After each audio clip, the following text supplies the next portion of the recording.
Today I'm going to talk about vesiculobullous lesion, classification and pemphigus and lichen planus.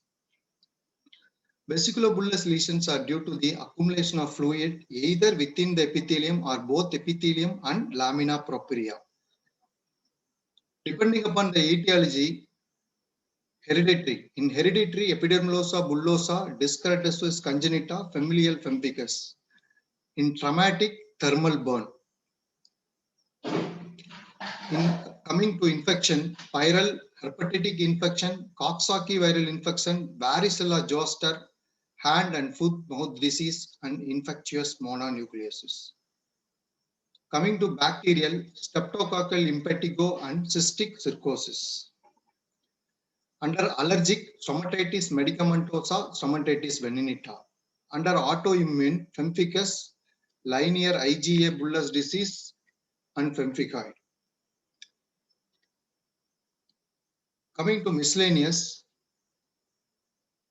bullous lichen planus, erythema multiforme, Stevens-Johnson syndrome, toxic epidermolonecrolysis, dermatitis herpetiform, and oral submucous fibrosis. Now coming to pemphigus. Pemphigus includes a group of autoimmune, potentially life-threatening disease that causes blisters and erosions of the skin and mucous membrane. It is a disease which first to show the oral manifestation. When it heals, it will last to disappear in the oral cavity. So it's very important to diagnose in the oral mucosa to cure completely the lesion. Now it's an autoantibodies, the glycoprotein which is seen in the skin and the oral mucosa. Desmoglein 1 is seen in the skin and desmoglein 3 is seen in the oral mucosa. This desmoglein glycoprotein is responsible for the cell-to-cell adhesion. When there is IgG autobody which affects the desmoglein 3 and 1, which there is a split in the epithelium which leads to intraepithelial bullae. There is no definite etiology for this thing. The drugs like penicillamine, ACE inhibitors, and NSAIDs also will trigger the IgG antibodies. And there is a diagram, the desmosome in the basal cell layer, which is responsible for the cell-to-cell adhesion. This IgG autoantibodies, which affects the glycoprotein, which is expressed by the desmosome, which lead to split in the epithelium and forms a intraepithelial bullae. Clinical feature 1 to 5.5% in 1 lakh people. Mainly it affects the 5th to 6th decade, which forms a bullae in a thin-walled bullae on a normal skin or a mucosa, which rapidly breaks and forms peripherally, rapidly breaks and slowly it extends at the periphery and gives a large denuded area. A characteristic strain of pemphigus is Nikolsky sign. When you press the bullae, which forms in the normal adjacent area, that is a classical sign. Pressure on an intact bullae enlarged by extension to an apparently normal surface. On oral manifestation, coming to oral manifestation, there are 4 types of pemphigus. One is pemphigus vulgaris, pemphigus vagantus, pemphigus foliaceus, and pemphigus erythematosus. In that, only pemphigus vulgaris and pemphigus vagantus will produce oral manifestation. In that, pemphigus vulgaris will produce 80 to 90% of the oral manifestation. In that, 60% will show the first sign in the oral cavity. First appears as a bullae on a non-inflamed base, and rapidly it ruptures and forms a irregular ulcer, which slowly enlarge. It will extend for a week or 2 to 3 months, and you can easily peel the epithelium and gives a large denuded mucosa. Either it will be an ulcer on an erythematous area mainly.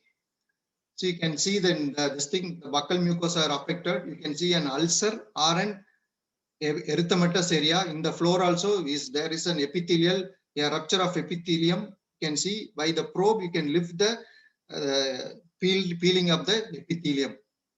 The more common site is, one is buccal mucosa, next is palate and gingiva. If it is occurring in the gingiva, is called desquamative gingivitis. Buccal mucosa is the more traumatized area, so more commonly you will see it in the buccal mucosa and the palate.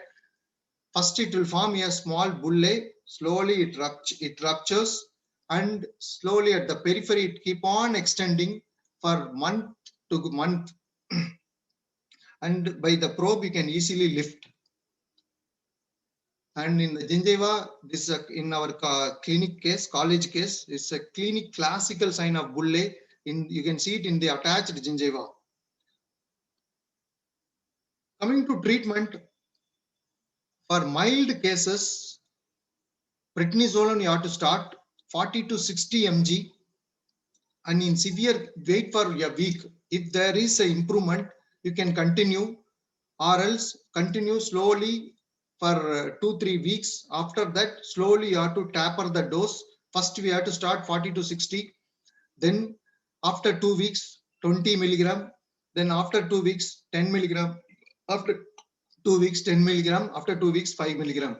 In case if there is no response to 40 to 60 mg, that is severe case, you have to start 60 to 100 mg. Still, if there is no response within 5 to 7 days, you have to start pulse therapy. The pulse therapy means intravenous methyl prednisolone 250 to 1000 milligram.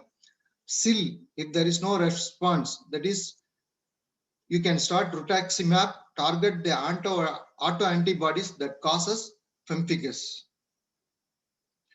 Adjuvant therapies, you can add azathioprine and cyclophosphamide, because the corticosteroid giving a high dose will cause leads to bacterial infection, which leads to septicemia. To reduce the dose of corticosteroids, you can add as azathioprine or cyclophosphamide 50 to 100 mg day for 3 to 4 days, or azathioprine, which can reduce the steroid.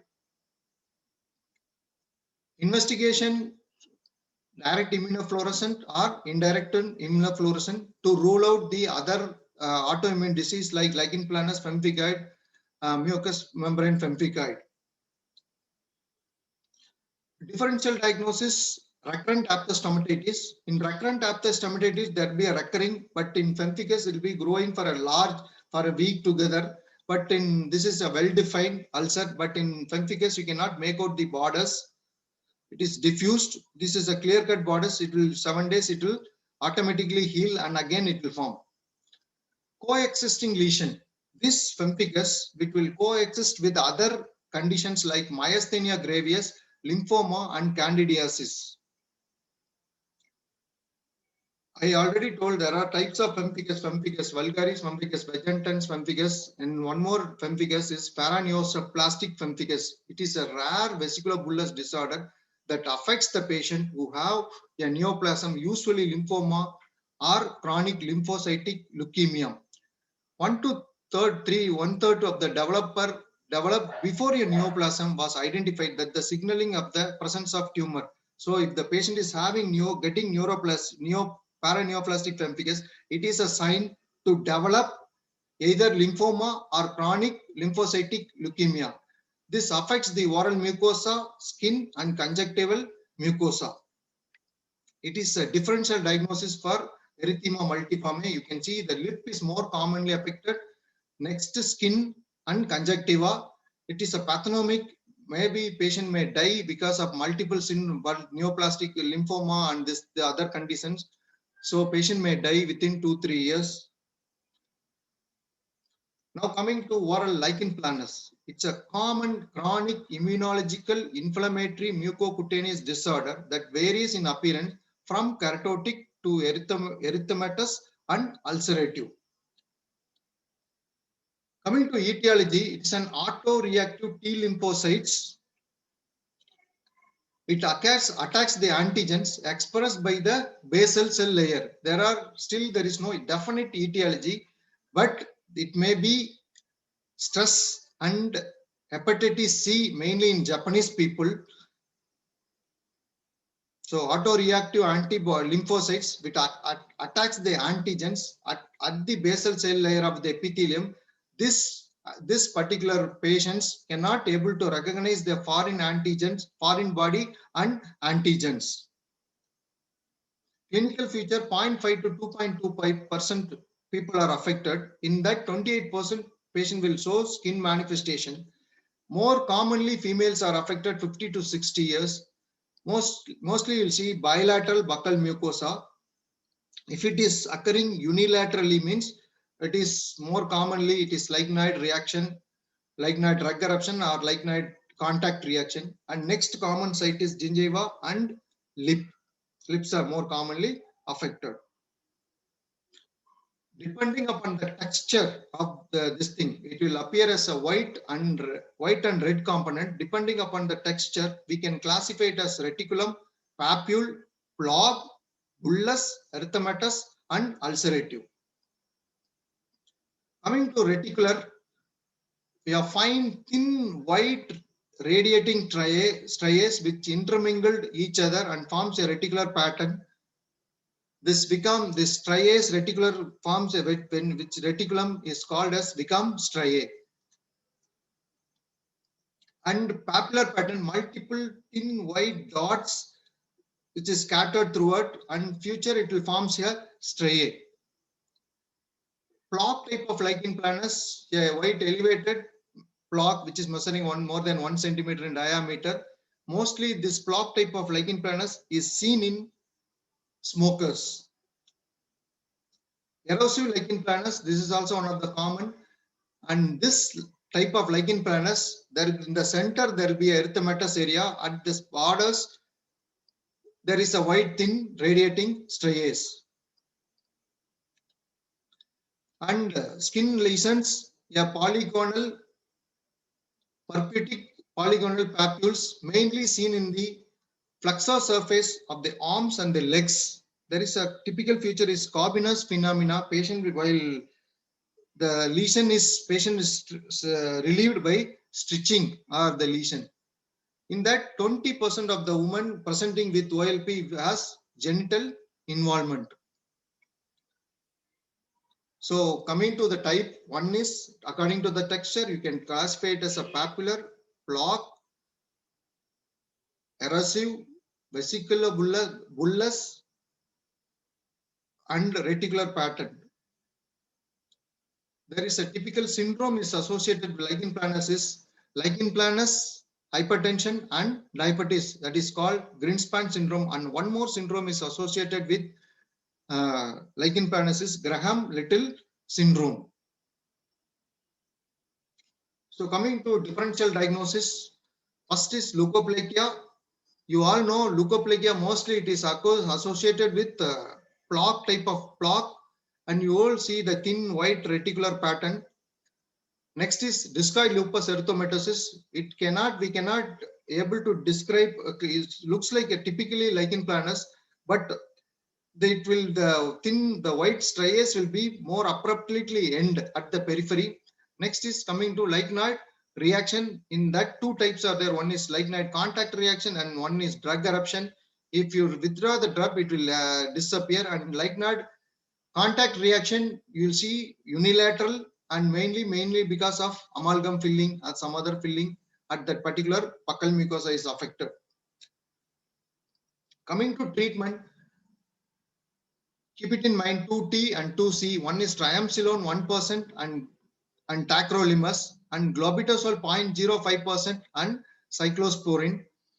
Coming to triamcinolone or any topical, you have to treat for 5 to 6 weeks, topically 3 to 4 times. So when you're giving a high potent steroid, you have to give candid mouth pain because sometimes it may lead to candidiasis.